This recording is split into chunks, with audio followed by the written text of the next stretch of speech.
Ристов од Струмичко Василево ја балираше сламата од ожнеаната пченица. Обработува околу 2 хектари ниви претежно со житни и фуражни растенија од има стока.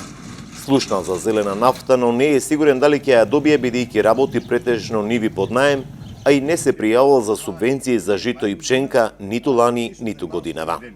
Зелена нафта, не знам как ќе го делят. Например, јас сега имам 5-16 декара на мене и колку ќе дадат, не знам. Она ќе поможе, сигурно ќе поможе, ама дали ќе се даде? Дали ќе се даде? И не знам на кој начин ќе го дават. Требало нешто. Добро, јас имам неко ниво врз мен, нели? Ама имам јас и многу ниви под наим што работам. Од тие как ќе земам од тие? Јас немам до сега субвенции земени од нива, општо. Прва година ми се врз мене веќе, а лани не поднесех и вајди не сум поднесел. Ристо тврди дека месечно за летната сезона троши околу 30.000 денари за гориво и смета дека зелената нафта ќе им биде добре дојдена. Со Ристов се служуваат и други земјоделци од Струмичко и со нетрпение очекуваат да ги добијат персоналните картички за зелена нафта.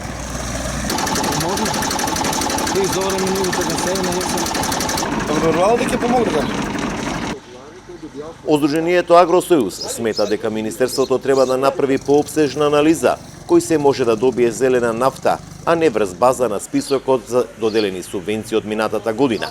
Велков тврди дека зелената нафта ќе биде добре дојдена.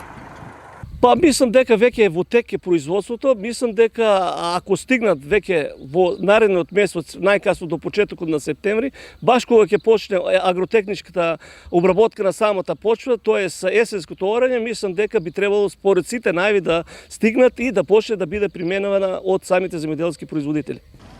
Државата на тендер го избра Макпетрол, кој во рок од 60 дена треба да ги изготви персоналните картички за зелена нафта за земјоделците. Списокот кој се ќе добие е направен врз основа на субвенциите од минатата година.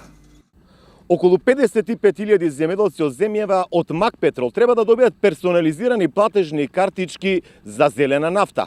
Кој колку ќе добие зависи од тоа каква култура пријавил и колкави површини пријавил за субвенции од минатата година. Со ова мерка се опфатени полједелци, овоштари, лозари, градинари.